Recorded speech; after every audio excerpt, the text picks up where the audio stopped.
እንደምን አደራችሁ የተከበራችሁ አድማጮቻችን ከሐራምቤ ሬዲዮ 98.7 የካቲት 3 2018 የሰዓቱን ዜና ይዘን ቀርበናል።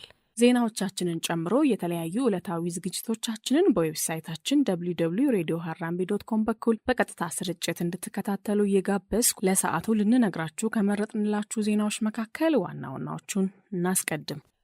የኢትዮጵያ የኢኮኖሚያዊ እድገት ትንበያ ከሀገሪቱ ነባራዊ ሁኔታ ጋር የማይሄድ በመሆኑ ድጋሚ ሊታይ ይገባል ሲሉ ባለሙያዎች ስለመናገራቸው፣ በትግራይ ኃይሎች መካከል ያለውን ግጭት ለማብረድ የተደረገው የእርቅ ሙከራ እንዳልተሳካ ስለመገለጹ፣ ፓርቲው በገዳማውያን ላይ የሚፈጸም ጥቃት እንዲቆም ስለማሳሰቡ፣ በጉበት ስብ በሽታ የሚጠቁ ሰዎች ቁጥር እየጨመረ መምጣቱ ስለመነገሩ ከሀገር ቤት፣ ኤሚሬትስ በሱዳን የሰላም እቅድ ላይ መስማማቷን ስለማስታወቋ፣ ሶማሊያና ግብጽ የደህንነት ትብብር በማጠናከር ላይ መስማማታቸውን ስለመግለጻቸው ከአፍሪካ፣ የኢራኑ የበላይ መሪ አሊ አህሜኒ ባልተለመደ ሁኔታ በኢራን አብዮት በዓል ላይ ሳይገኙ ስለመቅረታቸው፣ የዶናልድ ትራምፕ ተግባር ቁጣ ስለመቀስቀሱ ከዓለም አቀፍ።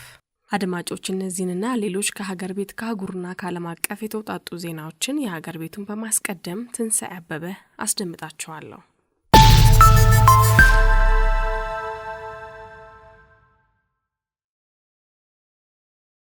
የኢትዮጵያ የኢኮኖሚ እድገት ትንበያ ከሀገሪቱ ነባራዊ ሁኔታ ጋር የማይሄድ በመሆኑ ድጋሚ ሊታይ ይገባል ሲሉ ባለሙያዎች ተናገሩ። የኢትዮጵያ መንግስት የሀገሪቱን የኢኮኖሚ እድገት ትንበያን ወደ 10.2% ከፍ አድርጎ መከለሱን ተከትሎ ባለሙያዎች ትንበያው ሀገሪቱ ካለችበት ነባራዊ ሁኔታ ጋር አብሮ የማይሄድ ነው ሲሉ ገልጸዋል። የኢትዮጵያ መንግስት የኢኮኖሚ እድገት ትንበያውን ወደ 10.2% ከፍ አድርጎ እንደከለሰ ጠቅላይ ሚኒስትር አብይ አህመድ ለህዝብ ተወካዮች ምክር ቤት ተናግረዋል። ሀሳባቸውን ለዲደብሊው የሰጡት የኢኮኖሚ ባለሙያው ዶክተር አብዱል መናን መሐመድ ይህ ትንበያ አይኤምኤፍ የሚቀጥሉት 4 ዓመታት የኢትዮጵያ ኢኮኖሚያዊ እድገት ትንበያ ሲያስቀምጥ አንዱም ጊዜ ባለ 2 አሃዝ የእድገት ምጣኔ ውስጥ አላስገባም ሲሉ ገልጸዋል። በመሆኑም ይህ አሁን መንግስት ያስቀመጠው ትንበያ ከዓለም አቀፉ የገንዘብ ድርጅት አይኤምኤፍ ከፍ ያለ ነው ያሉት ባለሙያው በሀገሪቱ ተመዘገበ የሚባለው የኢኮኖሚ እድገቱ በማህበረሰቡ ህይወት ላይ ግን ተጨባጭ የሚታይ ለውጥ ሲያመጣ አይታይም ሲሉ ተችተዋል። የፖለቲካል ኢኮኖሚያዊ ተንታኝ አቶ ሸዋፈራው ሽታሁን በበኩላቸው በአንዲት ሀገር ኢኮኖሚያዊ እድገት አፍ አውጥተው ከሚናገሩት የእድገት መስፈሪያ አለባውያን አንጻር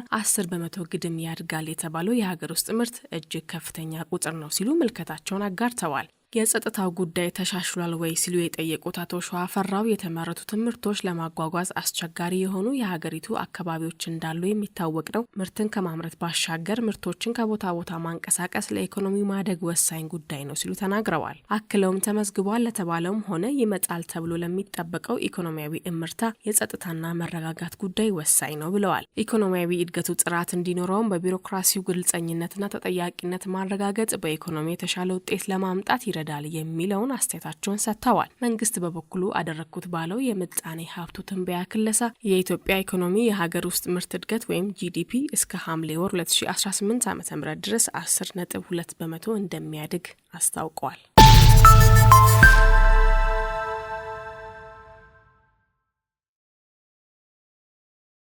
በትግራይ ኃይሎች መካከል ያለውን ግጭት ለማብረድ የተደረገው የእርቅ ሙከራ እንዳልተሳካ ተገለጸ።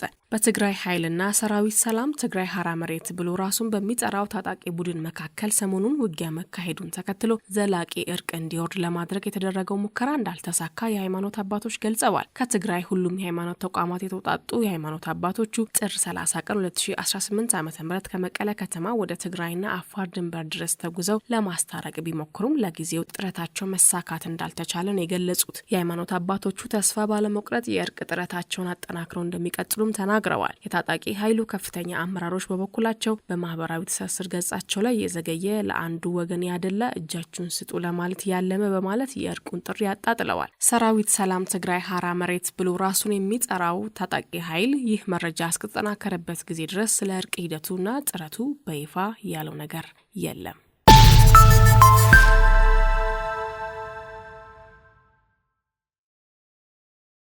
ፓርቲው በገዳማውያን ላይ የሚፈጸመው ጥቃት እንዲቆም አሳሰበ። በምዕራብ ሐረርጌ ዞን ጥር 27 ቀን 2018 ዓ.ም አሰቦት ቅድስተ ሥላሴ ገዳም አንድ የሃይማኖት አባት መገደላቸውን ተከትሎ እናት ፓርቲ ባወጣው መግለጫ በየጊዜው በገዳማውያን ላይ የሚፈጸም መሰል ግድያና ጥቃት እንዲቆም አሳስቧል። ፓርቲው በመግለጫው ከዚህ ቀደም በገዳማውያኑ ላይ ከደረሱ ጥቃቶች አንጻር የድርጊቱ ፈጻሚ በአካባቢው የሚንቀሳቀሰው ራሱን የኦሮሞ ነጻነት ሰራዊት ብሎ የሚጠራው ኦነግ ሸኔ ነው ብሎ እንደሚያምን ገልጿል። እናት ፓርቲ አክሎም ድርጊቱን በጽኑ እንደሚያወግዝ ገልጾ ክስተቱ በዓለም አቀፍ መርማሪዎች ተጣርተው እጃቸው ያለበት ተጠያቂ እንዲሆኑ ጠይቋል።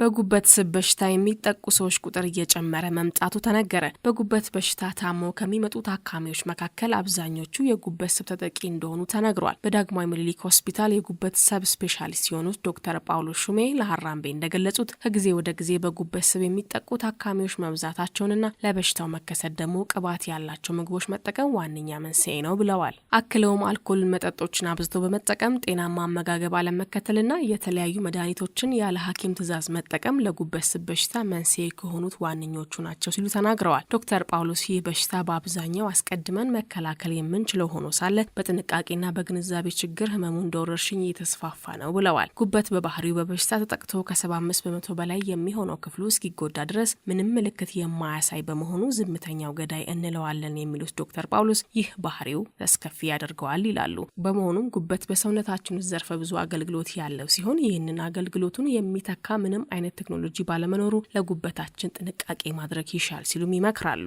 ቢያንስ በአመት 2 የጤና ምርመራ በማድረግ አልኮል መጠጦችን ባለመውሰድ፣ ቅባት የበዛባቸው ምግቦችን ባለመጠቀምና የአካል ብቃት እንቅስቃሴ በማድረግ በሽታውን መከላከል እንደሚቻል ዶክተር ጳውሎስ ገልጸዋል።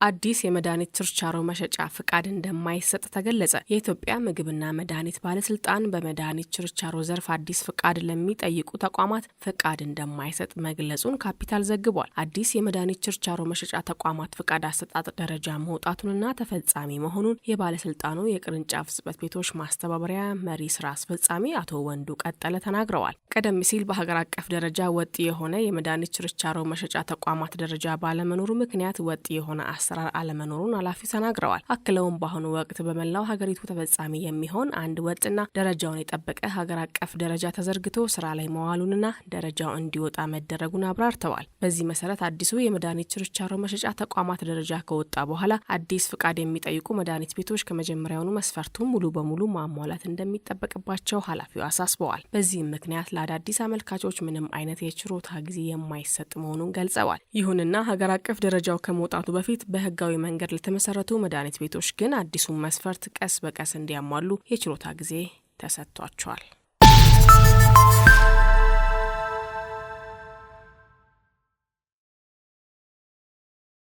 አድማጮቻችን ዜናዎቹን እያደመጣችሁ የምትገኙት ከሐራምቤ ሬዲዮ 98.7 ነው። አሁን ደግሞ ከአህጉራችን አፍሪካ ወደ ያዝናቸው ዜናዎች እናልፋለን።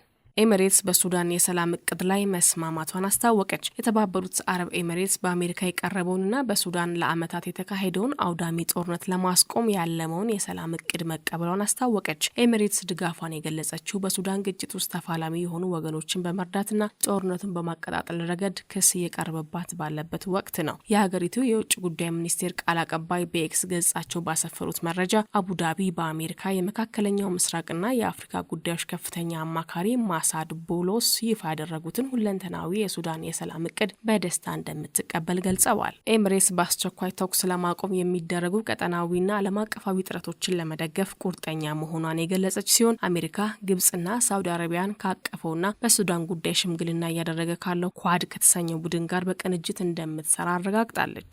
ባለፈው ማክሰኞ በዋሽንግተን በተካሄደው የሱዳን ለጋሾች ጉባኤ ላይ የፕሬዝዳንት ትራምፕ አማካሪ የሆኑት ማሳድ ቡሎስ የቀረበው የሰላም ተነሳሽነት በ5 ዋና ዋና ነጥቦች ላይ ያተኮረ መሆኑን ገልጸዋል። የተነሱት ነጥቦችም የተኩስ አቁም ማድረግ፣ ሰላማዊ ሰዎችን መጠበቅና ወደ ቀያቸው እንዲመለሱ ማስቻል፣ ዘላቂ የተኩስ አቁም ስምምነት ላይ መድረስ እንዲሁም የፖለቲካ ሽግግር ማካሄድና የሀገሪቱን መልሶ ግንባታ ማከናወን የሚሉ መሆናቸውን ዘአረብ ኒውስ ዘግቧል።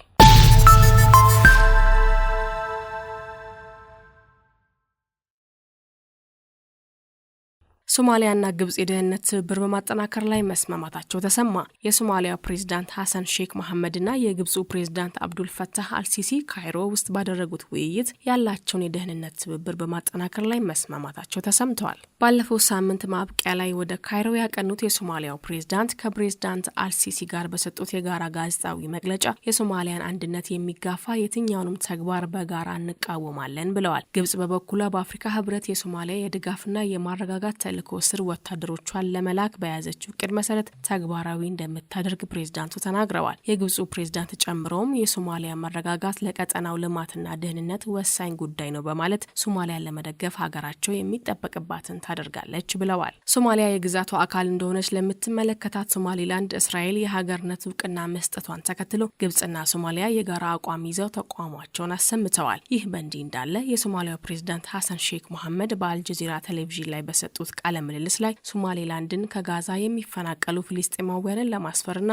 ለእስራኤል ጦር ሰፈር ለመስጠት ተስማምታለች ማለታቸውን ሶማሌላንድ ወቅሳለች። ፕሬዝዳንቱ በቃለ ምልልሱ ላይ እስራኤል በሶማሌላንድ ውስጥ የጦር ሰፈር የምትመሰርት ከሆነ ራሳችንን ለመከላከል ባለን አቅም ሁሉ እንፋለማለን ሲሉ ተቃውሟቸውን አሰምተው ነበር። ነገር ግን የሶማሌላንድ ፕሬዝዳንት ቃል አቀባይ ሐሰን አደን በሰጡት ምላሽ ፕሬዝዳንቱ ያሉትን እውነታ የሌለው ግልጽ ውሸት በማለት ውድቅ አድርገውታል። ቃል አቀባዩ ጨምረውም የሶማሊያ መሪ አስተያየት በውስጡ የገጠመውን ውድቀት በሌሎች ላይ ለማንጸባረቅ የሚፈልግ የተለመደው አይነት ያልተሳካለት አመራር አካሄድ ነው በማለት ሶማሊያ የራሷን ደህንነት እንኳን መጠበቅ ያልቻለች ናት በማለት ተናግረዋል።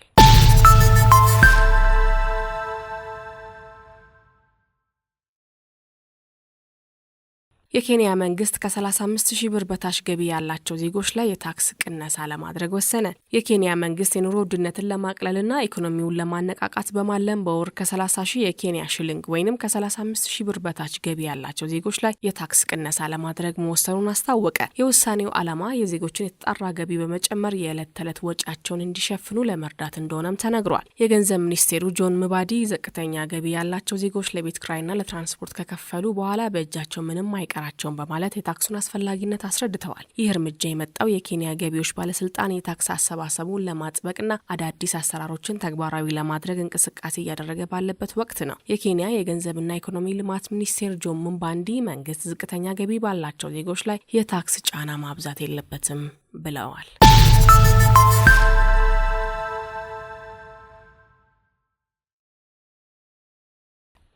ወደ ዓለም አቀፍ ዜና ስናልፍ የኢራን የበላይ መሪ አሊ አህሜኒ ባልተለመደ ሁኔታ በኢራን አብዮት በዓል ላይ ሳይገኙ ቀሩ። በየዓመቱ የካቲት ወር መጀመሪያ ላይ የሚከበረው የኢራን አብዮት መታሰቢያ ዝግጅት ላይ ባልተለመደ ሁኔታ የኢራን የበላይ መሪ አሊ አህሜኒ ሳይገኙ መቅረታቸው ታውቋል። በእርሳቸው ምትክ የኢራን ጦር የበላይ አዛዥ የሆኑት ሜጀር ጀነራል አብዱላሂም ሚሳቪ ክብረ በዓሉ ላይ ተገኝተው ንግግር አድርገዋል። በኢራኑ የበላይ መሪ ምትክ በበዓሉ ላይ የታደሙትን የተለያዩ ወታደራዊ አዛዦችን ያገኙት ሚሳቪ በንግግራቸው ላይ ከአሜሪካ ጋር ስለሚችል ግጭት በማንሳት ቀጠናዊ ጦርነት ለመጀመር ምንም ፍላጎት የለንም ብለዋል። ባለፉት ጥቂት ሳምንታት ተቃዋሚዎች አያቶላህ አሊ አህሜኒ ከስልጣን እንዲወርዱና በህዝባዊ አብዮት የመጣውን የእስላማዊውን ሪፐብሊክ አገዛዝ እንዲያበቃ ሲጠይቁ ነበር። በኢራን ውስጥ በተለያዩ ቦታዎች ለሳምንታት በተካሄዱት የተቃውሞ ሰልፎች ላይ የተሳተፉ በርካቶች ሲታሰሩ፣ በመቶዎች የሚቆጠሩ ደግሞ መገደላቸው ይታወሳል።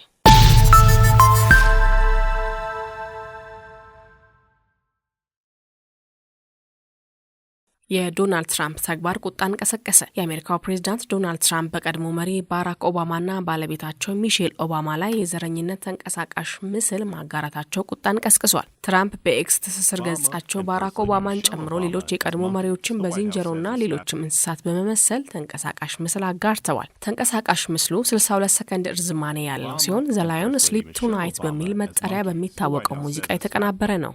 ተንቀሳቃሽ ምስሉ በአውሮፓውያኑ 2020 በተደረገው ፕሬዝዳንታዊ ምርጫ መጭበርበር ክስ አዘል መልእክቶችን ያዘለ መሆኑም ተገልጿል። ተንቀሳቃሽ ምስሉ በትራምፕ የትሩዝ ሶሻል ሚዲያ ላይ ተጋራ ሲሆን ለ12 ሰዓታት ቆይታን አድርጓል። ኋላ ላይ ምስሉ ይሰረዝ እንጂ ከሪፐብሊካኖቹ ጭምር ከፍተኛን ቁጣን ቀስቅሷል። በሪፐብሊካን ውስጥ ጥቁር ሴናተር የሆነው ቲም ስኮት መሰል ከነጩ ቤተ መንግስት የተሰነዘረ የዘረኝነት መልእክት ፈጽሞ አይቼ አላውቅም ሲል ተደምጧል። የትራምፕ ድርጊት አሁንም ተቃውሞዎች የበረቱበት ሲሆን ድርጊቱን ተከትሎ ትራምፕ ይቅርታ ይጠይቃሉ ወይ ተብሎ ከሪፖርተሮች ላይ ቀረበላቸው ጥያቄ ፈጽሞ ስህተት አልሰራውም ሲሉ ተደምጸዋል። በተንቀሳቃሽ ምስሉ በእንስሳ ተመስለው ከተካተቱ ዲሞክራቶች መካከል የኒውዮርክ ተወካይ አሌክሳንድሪያ ኮተሬዝ፣ የኒውዮርክ ከንቲባ፣ የቀድሞ የውጭ ጉዳይ ሚኒስቴር ሂላሪ ክሊንተን ይገኙበታል። ጆን ባይደን እንዲሁ በተንቀሳቃሽ ምስሉ ሙዝ የሚበላ ዝንጀሮ ነው ታይተዋል። ባራክ ኦባማ ምስሉን ተከትሎ እስካሁን የሰጡት ምላሽ የለም ሲሉ አልጀዚራና ቢቢሲ ዘግበውታል።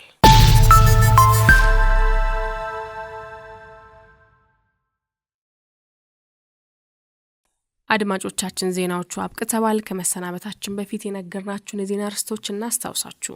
የኢትዮጵያ የኢኮኖሚያዊ እድገት ትንበያ ከሀገሪቱ ነባራዊ ሁኔታ ጋር የማይሄድ በመሆኑ ድጋሚ ሊታይ ይገባል ሲሉ ባለሙያዎች ስለመናገራቸው፣ በትግራይ ኃይሎች መካከል ያለውን ግጭት ለማብረድ የተደረገው የእርቅ ሙከራ እንዳልተሳካ ስለመገለጹ፣ ፓርቲው በገዳማውያን ላይ የሚፈጸም ጥቃት እንዲቆም ስለማሳሰቡ፣ በጉበት ስብ በሽታ የሚጠቁ ሰዎች ቁጥር እየጨመረ መምጣቱ ስለመነገሩ ከሀገር ቤት፣ ኤሚሬትስ በሱዳን የሰላም እቅድ ላይ መስማማቷን ስለማስታወቋ፣ የኬንያ መንግስት ከ35,000 ብር በታች ገቢ ያላቸው ዜጎች ላይ የታክስ ቅነሳ ለማድረግ ስለመወሰኑ፣ ሶማሊያና ግብጽ የደህንነት ትብብር በማጠናከር ላይ መስማማታቸውን ስለመግለጻቸው ከአፍሪካ፣ የኢራኑ የበላይ መሪ አሊ አህሜኒ ባልተለመደ ሁኔታ በኢራን አብዮት በዓል ላይ ሳይገኙ ስለመቅረታቸው፣ የዶናልድ ትራምፕ ተግባር ቁጣን ስለመቀስቀሱ ከዓለም አቀፍ። አድማጮች ለሰዓቱ ያዝናቸው ዜናዎች እነዚህን ይመስሉ ነበረ። ዜናዎቻችንን ጨምሮ የተለያዩ ዕለታዊ ዝግጅቶቻችንን በዌብሳይታችን www.radioharambe.com በኩል በቀጥታ ስርጭት እንድትከታተሉ እየጋበዝኩ እኔ ከወዲሁ እሰናበታለሁ። ከቀሪ ሃራምቤ ሬዲዮ ዝግጅቶች ጋር መልካም ጊዜ ይሆንላችሁ።